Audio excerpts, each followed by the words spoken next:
When Daniel Morris installed a security camera in his bedroom, he thought he was being paranoid. His girlfriend laughed at him. His friends called him crazy. But 3 days later, when he reviewed the footage, he discovered something that would destroy his sense of safety forever. At exactly 3:47 a.m., a face appeared at his fourth-floor window. The same face, every single night. And the man wasn't just watching, he was taking notes.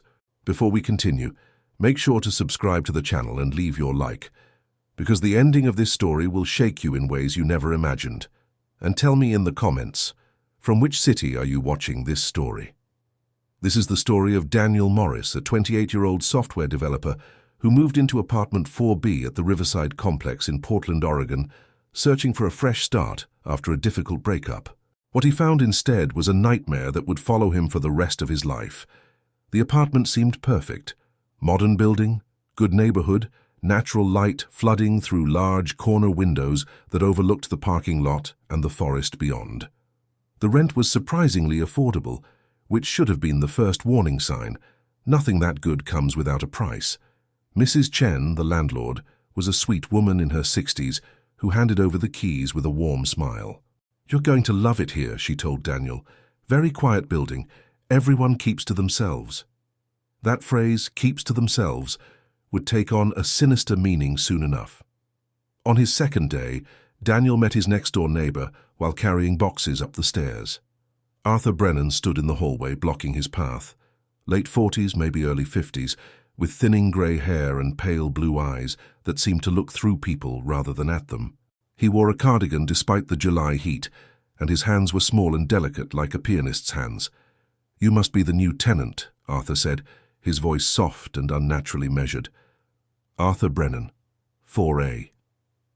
When they shook hands, Daniel noticed Arthur's grip was weak, hesitant.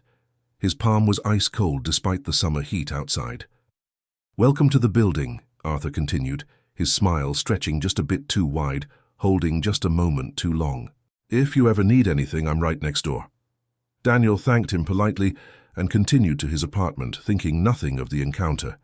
Arthur seemed harmless, a lonely, middle-aged man living alone. Just another neighbor in the building. He had no idea how catastrophically wrong that assumption was. The first few weeks passed normally. Daniel settled into his routine, working from home, ordering takeout, arranging his bedroom so that his bed faced the windows, letting him wake up to sunrise filtering through the trees. His girlfriend Sarah visited often as they tried to rebuild their relationship, taking things slow. It was Sarah who first noticed something was off. "Does your neighbor ever leave his apartment?" she asked one evening while they were cooking dinner. Daniel paused, confused. "What do you mean? Every time I've been here, I hear him moving around next door, but I've never actually seen him come or go. Don't you think that's weird?" Daniel laughed it off, suggesting Arthur probably worked from home or was retired. But once Sarah mentioned it, he couldn't stop noticing. The walls were thin enough to hear everything. Footsteps, doors opening and closing, the murmur of a television. Yet Daniel never saw Arthur in the hallway, never heard him leave for work or groceries. His car, a brown sedan that looked like it was from the 1990s, never moved from its assigned spot in the parking lot. The vehicle sat there, day after day, gathering dust and bird droppings. Waiting. The first truly disturbing incident happened 3 weeks after Daniel moved in. He woke at 2:30 a.m. with that primal feeling of being watched, that ancient instinct that makes skin crawl and hearts race. He lay frozen in the darkness, listening. The apartment was silent, except for the refrigerator's hum and distant traffic. Then he heard it. A soft scraping sound, metal on metal, coming from outside his bedroom window. Daniel sat up slowly, eyes adjusting to the darkness. The curtains were partially open, and through the gap he could see the fire escape that ran past his window. The scraping continued, rhythmic and deliberate, purposeful. He grabbed his phone and turned on the flashlight, pointing it toward the window. Nothing. The scraping stopped immediately. Daniel waited, phone in hand, for 10 minutes. Complete silence. Eventually, he convinced himself it was just the wind or a cat, and forced himself back to sleep. The next morning, he discovered fresh scratches on the outside of his window frame, deep ones, deliberate ones. When he reported it to Mrs. Chen, she seemed concerned and promised to have maintenance investigate. They found nothing conclusive. Probably a raccoon, they said. The building had issues with wildlife from the nearby forest. Daniel wanted desperately to believe them, but deep down he knew better. Sarah stayed over the following weekend. On Saturday night, they were in bed when she suddenly grabbed Daniel's arm, her fingers digging into his skin. "Daniel," she whispered, her voice tight with fear, "there's someone on the fire escape." Daniel's blood turned to ice. "What?" "I saw a shadow pass by the window. I swear to God there was someone out there, standing there, looking in." Daniel jumped out of bed and rushed to the window, throwing open the curtains. The fire escape was empty. 4 stories below, the parking lot was quiet and still. Not a soul in sight. "There's no one there," he said, trying to keep his voice calm. "I know what I saw," Sarah insisted, trembling. "Someone was standing right there at the window, looking into this room. At us." They searched the fire escape with Daniel's phone flashlight. Nothing. No footprints in the dust coating the metal platform. No signs anyone had been there. But Sarah was adamant, and Daniel could see genuine terror in her eyes. She'd seen something. Someone. After that night, Sarah stopped staying over. She'd visit during the day, but when evening came, she'd find excuses to leave.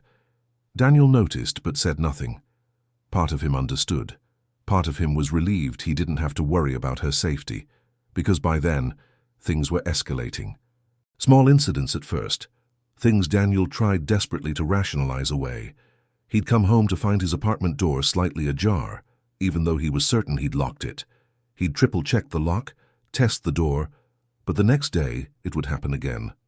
Items would be moved, not obviously just enough that he'd notice. His coffee mug shifted from one side of the counter to the other. A book he'd left on the nightstand now on the dresser. His toothbrush facing a different direction. Daniel started to question his sanity. Was the stress of the move and his unstable relationship with Sarah making him paranoid? Was he developing some kind of disorder? Then came the notes. The first one appeared on a Tuesday morning, slipped under his door. A small piece of yellow paper folded in half.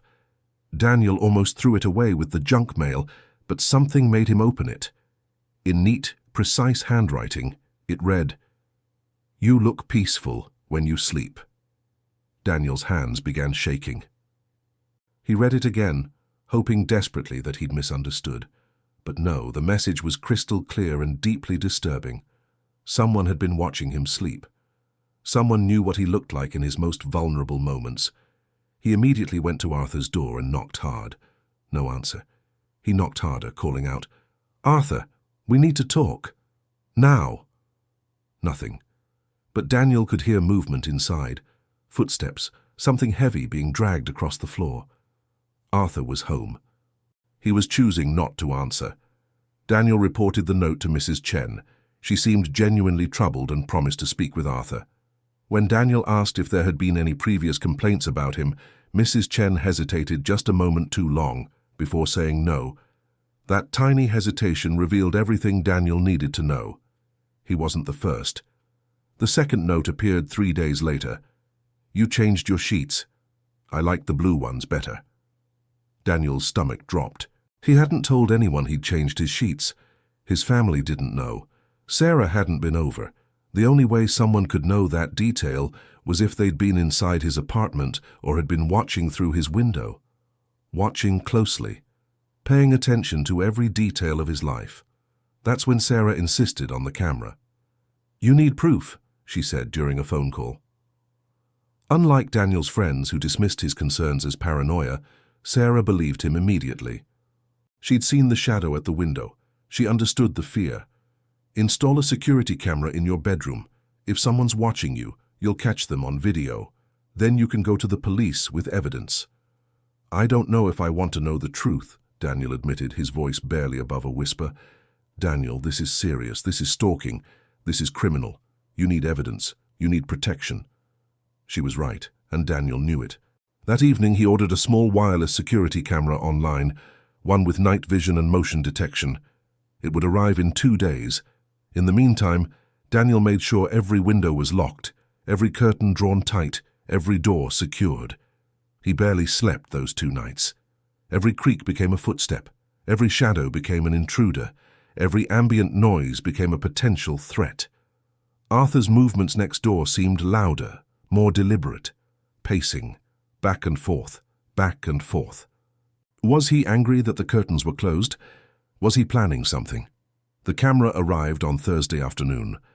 Daniel's hands shook as he set it up in the corner of his bedroom, angling it carefully to capture both the window and the door. The app on his phone would alert him to any motion and record everything to the cloud. Permanent evidence, undeniable proof. "You're being smart about this," Sarah said when he called to tell her. "Promise me you'll go to the police if you catch anything." "I promise."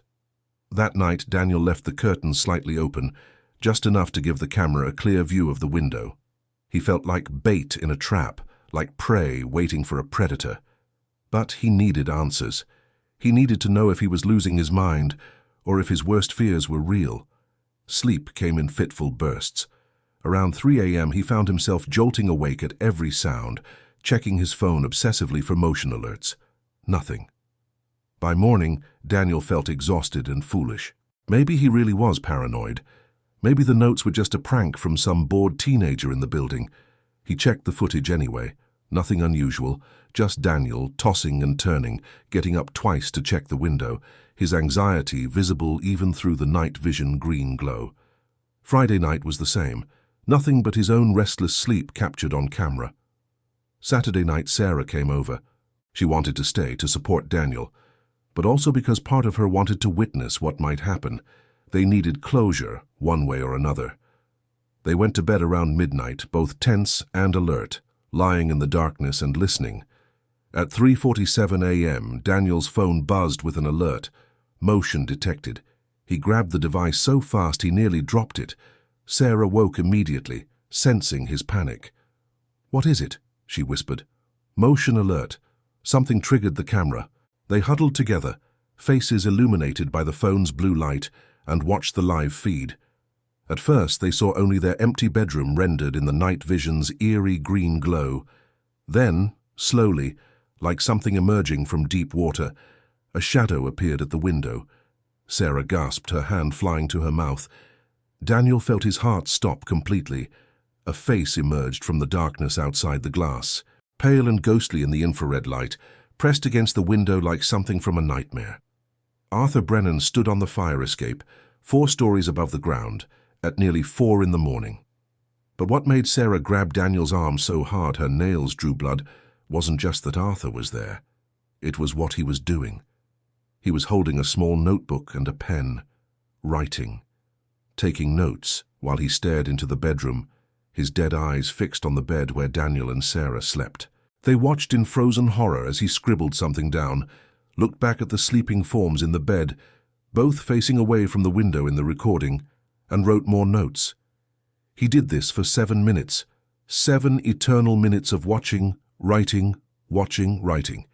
His pen moving across the page in neat, precise lines, documenting, recording, studying. Then Arthur carefully closed his notebook, placed it in his cardigan pocket with almost tender care, and climbed back up the fire escape. Not down toward the ground, up toward the roof, disappearing into the darkness above. "Oh my God," Sarah breathed, her voice breaking. "Oh my God, Daniel, we need to call the police right now, right now." Daniel was already dialing 911, his hands shaking so badly he could barely hold the phone. The police arrived within 15 minutes, their flashing lights painting the building in alternating red and blue. Officers Martinez and Kim took statements while other officers went to Arthur's apartment. Daniel showed them the video, watching their expressions darken as they witnessed Arthur at the window. "This is definitely stalking," Officer Martinez said grimly, "and trespassing, possibly planning a home invasion. We're arresting him tonight." But when they knocked on Arthur's door, there was no answer. They knocked harder, announced themselves as police, gave lawful commands to open the door. Nothing but silence from apartment 4A.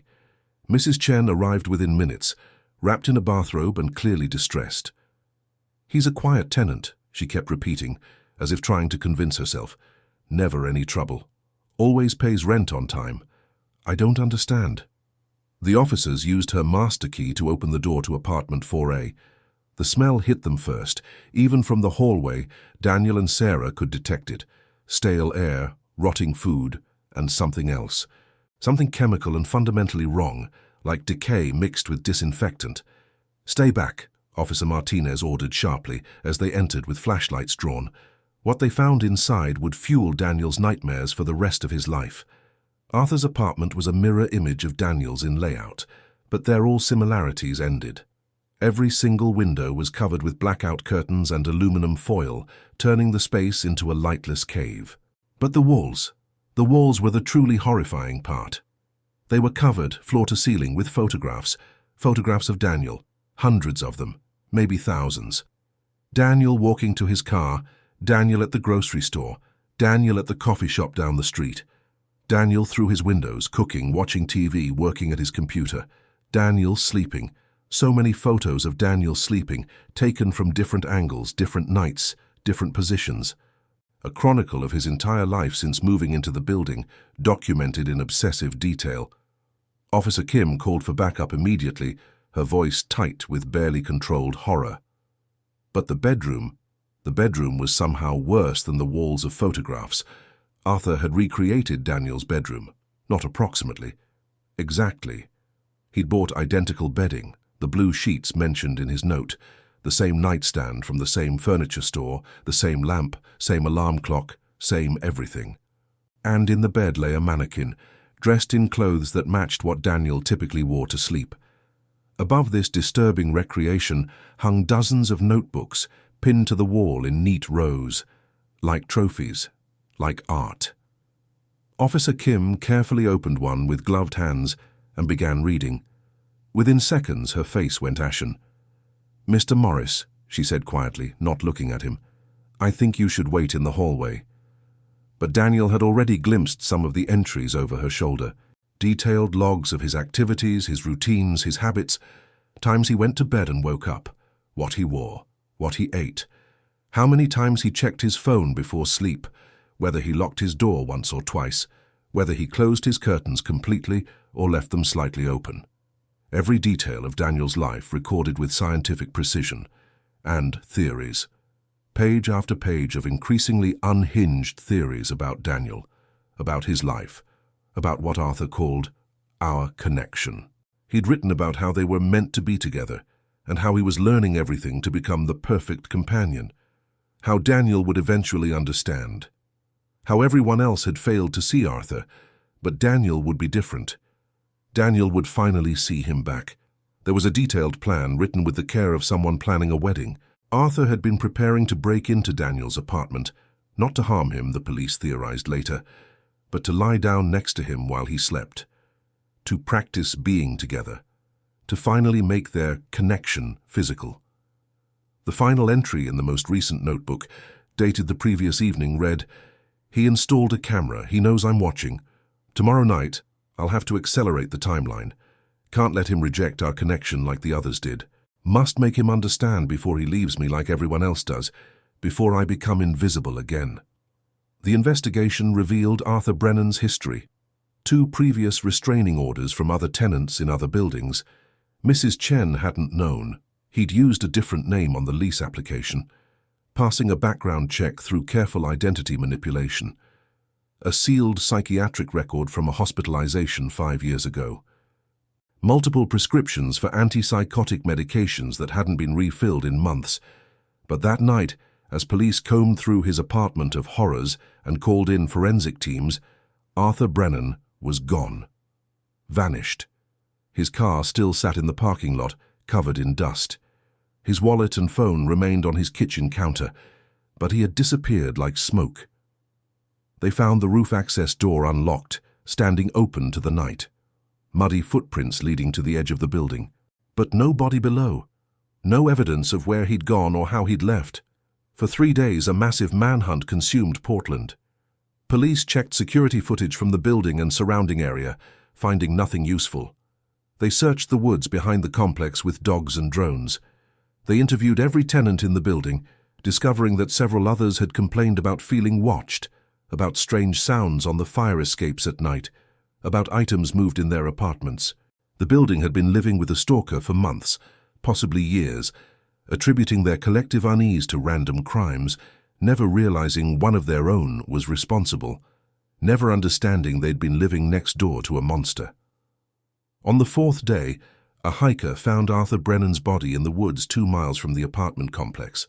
The medical examiner ruled the death as exposure and dehydration. He'd apparently wandered into the forest in his thin cardigan and dress shoes and gotten lost in the darkness, disoriented, alone. His notebook was still in his pocket, clutched against his chest. The final entry, written in increasingly shaky handwriting as hypothermia set in, read, "Can't go back, he'll never understand, they'll take me away. Lock me up again. I just wanted someone to see me. I just wanted someone to stay. Why does everyone leave? Why am I always invisible?" Daniel moved out that week. He broke his lease, forfeited his entire deposit, left furniture behind. None of it mattered. He couldn't spend another night in that building, couldn't walk past apartment 4A knowing what had been happening on the other side of that wall. His relationship with Sarah didn't survive the trauma. She tried to support him, but she'd see him flinch at unexpected sounds, watched him check every window and lock multiple times before bed, witnessed his panic attacks in the middle of the night. The fear had poisoned what little remained of their connection. They ended things 2 months later, amicably but finally. Daniel went to therapy, was diagnosed with PTSD, learned that what he'd experienced had a legitimate psychological impact, that his fear and paranoia weren't weakness but natural responses to a real threat. His therapist helped him understand that Arthur wasn't simply evil, he was profoundly sick. But that knowledge didn't make the trauma any less real. Daniel learned about erotomania, a delusional disorder where someone believes another person is in love with them. He learned about parasocial obsession, about how isolation and untreated mental illness can transform lonely people into dangerous ones. But here's what haunts Daniel most, even now. After the police investigation concluded, he forced himself to watch all the footage from his security camera, every hour from the 3 nights it had been recording. What he discovered made everything infinitely worse. Arthur had come to the window every single night, not just once, multiple times per night. He'd been doing it for weeks, probably months, before Daniel installed the camera. In one clip from the first night of recording, before Daniel even knew to be afraid, Arthur can be seen standing at the window for nearly 40 minutes, just standing there, watching Daniel sleep. At one point, Daniel rolled over in his sleep and Arthur smiled, this genuine, warm smile, like watching Daniel was the highlight of his entire existence. And in another clip, this one from the night before Daniel found the first note, Arthur can be seen testing the window lock, carefully, quietly, checking to see if he could slide it open. The lock held. Daniel had locked it by chance that night, one random security decision that might have saved his life.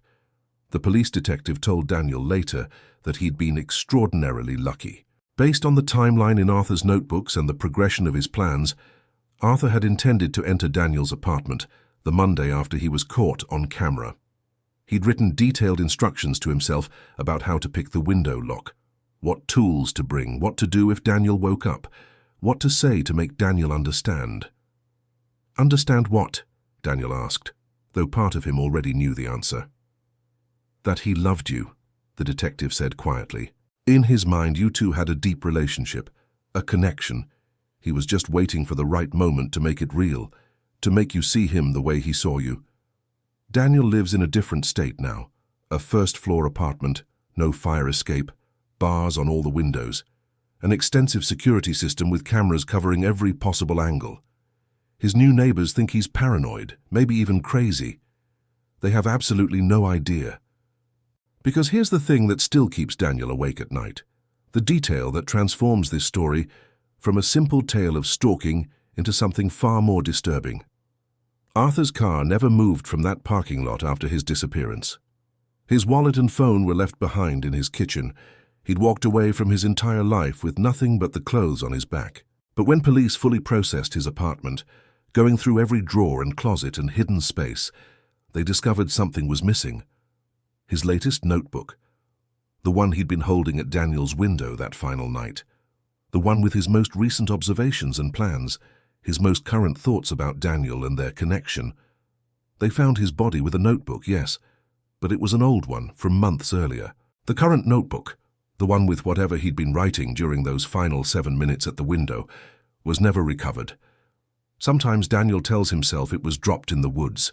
Sometimes he convinces himself a scavenger took it, or it decomposed in the rain, or it's buried under leaves somewhere in the forest, slowly rotting away. But late at night, when he's checking his window locks for the third or fourth time, when shadows move in his peripheral vision and every sound makes him jump, Daniel wonders if maybe Arthur left it somewhere intentionally. For him, a final message. A last attempt at connection. One more piece of evidence of Arthur's obsessive love, waiting to be discovered. And Daniel wonders if he'll ever truly feel safe enough to sleep soundly again. The doctors say the paranoia will fade with time and treatment. The therapist says he's making remarkable progress. Sarah, they still text occasionally, says he seems better, stronger, more like his old self. But they don't know about what happened last week. Daniel found a piece of yellow paper slipped under his new apartment door. The same size, the same shade as the notes from before. His hands shook violently as he unfolded it, memories flooding back in a devastating wave, his vision tunneling, his breath coming in short gasps. It was just a menu from a Chinese restaurant. Nothing sinister, nothing personal, just marketing material that had been distributed to every apartment in his new building.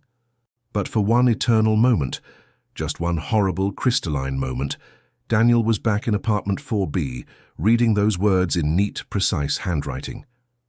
You look peaceful when you sleep. That's why this story is being told, not for sympathy, not for entertainment, but as a warning.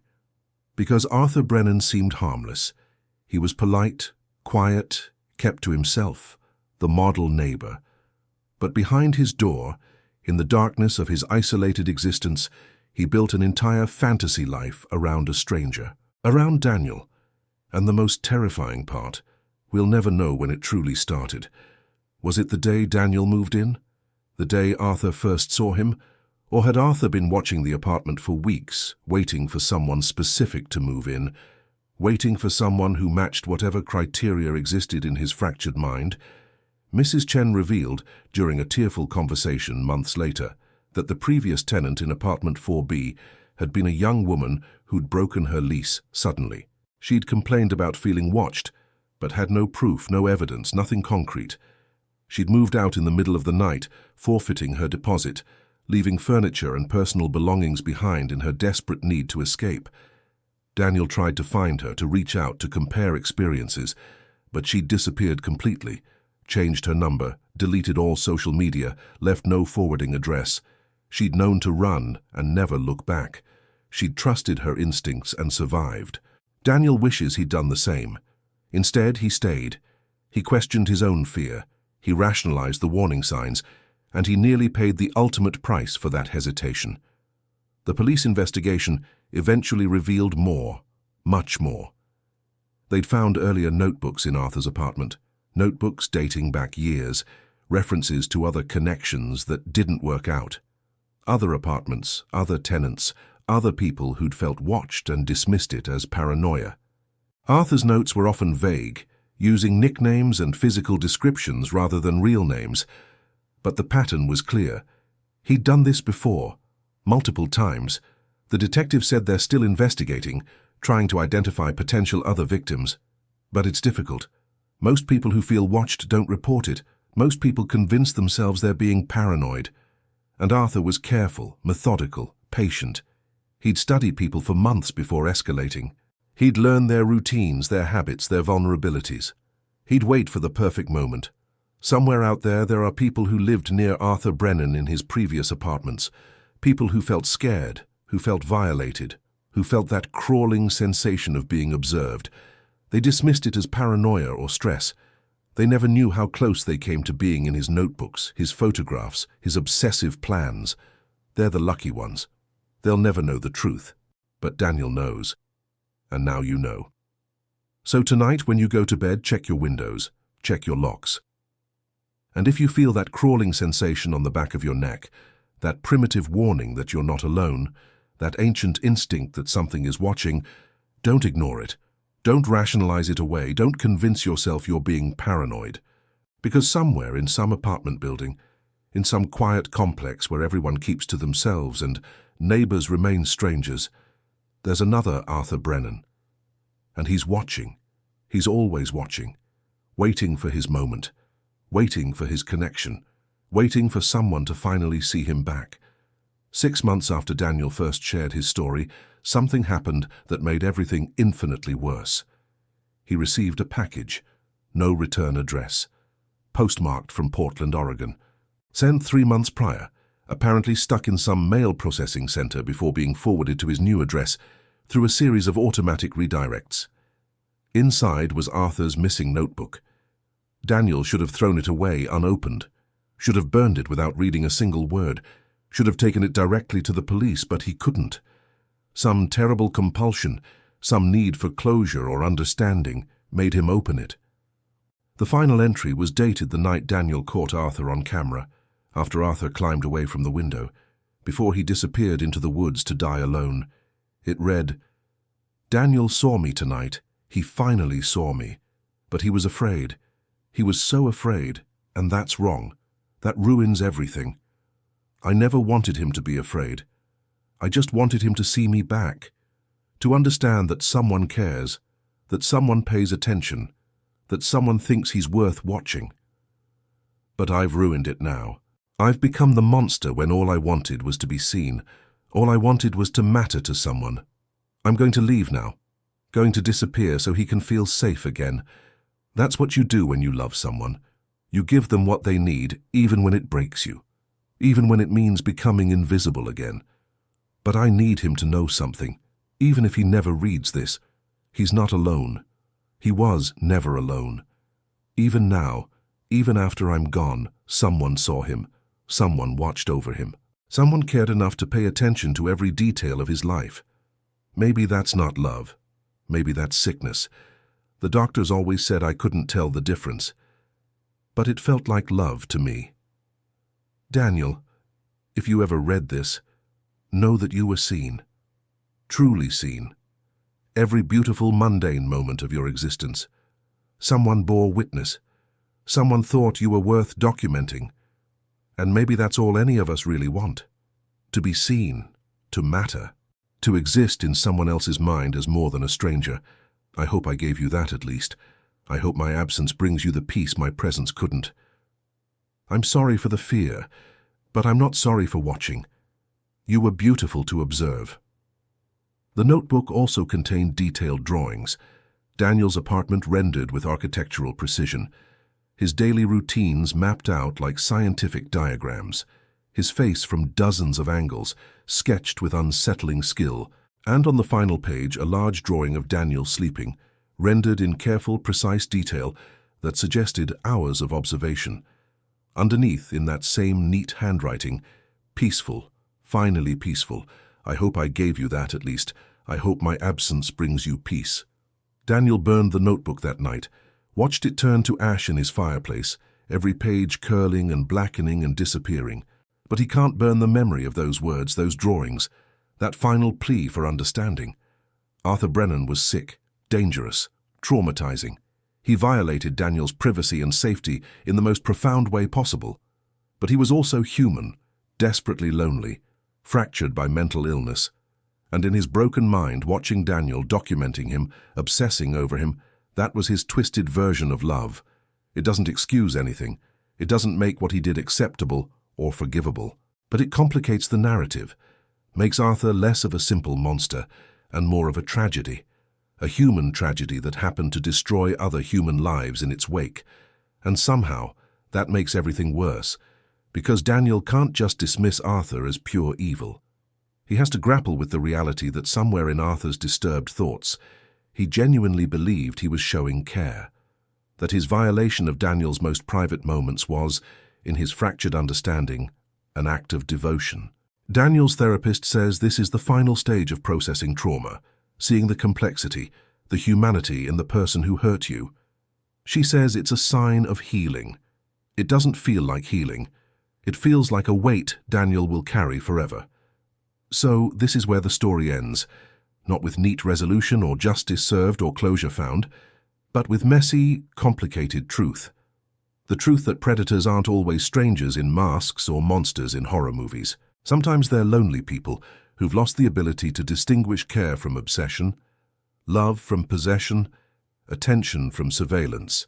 And the scariest part? How many people are out there right now teetering on that same edge? How many isolated, untreated individuals are one delusion away from becoming the next Arthur Brennan? How many people are being watched right now, feeling uneasy, dismissing it as paranoia? How many notebooks are being filled with observations about unsuspecting neighbors? This story has no answer to those questions, just a warning. Just the truth of what happened to Daniel Morris in apartment 4B. Check your windows. Trust your instincts. Pay attention to the warning signs. And remember, being seen isn't always a gift. Sometimes it's a curse. Sometimes it's the thing that destroys your sense of safety forever. Sometimes the person who sees you most clearly is the person you should fear most.